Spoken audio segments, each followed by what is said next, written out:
গেল ১৬ বছরে সরকারি টাকায় গবেষণা প্রতিষ্ঠান, অনুষ্ঠান আয়োজন আর কনসার্টের নামে হাজার কোটি টাকা সরিয়ে ফেলার অভিযোগ আছে। কখনো সিআরআই আবার কখনো খোদ আইসিটি মন্ত্রণালয়ের মাধ্যমে এই তসরুফ চালানো হয়। অভিনব সেই কৌশলগুলোই এখন মানুষের মুখে মুখে। রিপোর্ট আদিত্য মামুনের। মাঠের অলরাউন্ডার আমি আর ঘরের allrounder Tylox. Tylox toilet cleaner, clean মানেই টাইলক্স।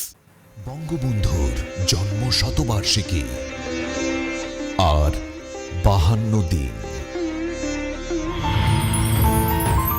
একবিংশ শতাব্দীতে কেবল বাংলাদেশের ইতিহাসেই নয়, বরং বিশ্বের ইতিহাসের সর্ববৃহৎ উদযাপন ছিল মুজিব শতবর্ষ। 2020 সালে সরকারি দপ্তর সহ দেশব্যাপী প্রায় 1000 ইভেন্ট আয়োজন করা হয়, যার মোট ব্যয় ছিল 4000 কোটি টাকা।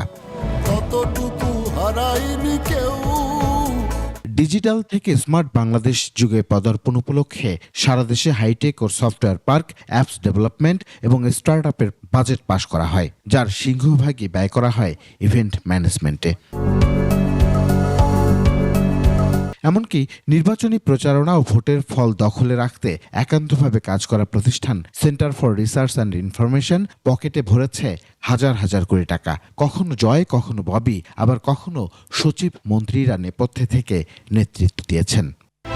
মহান মুক্তিযুদ্ধের জয় বাংলা স্লোগানটি হয়ে উঠেছিল আজকের তারুণ্যের দ্রোহ আর উদযাপনের ভাষা। সাবেক প্রধানমন্ত্রী শেখ হাসিনার আমলে এসব ইভেন্টের কোনো টেন্ডার হতো না। বাকিগুলোর যদিও বা টেন্ডার হয়েছে, তাতেও ছিল সীমাহীন ভাগ বাটোয়ারা।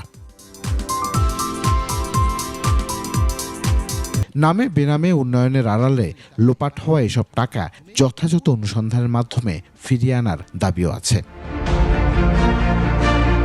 আদিত্য মামুন, 21 টেলিভিশন, ঢাকা।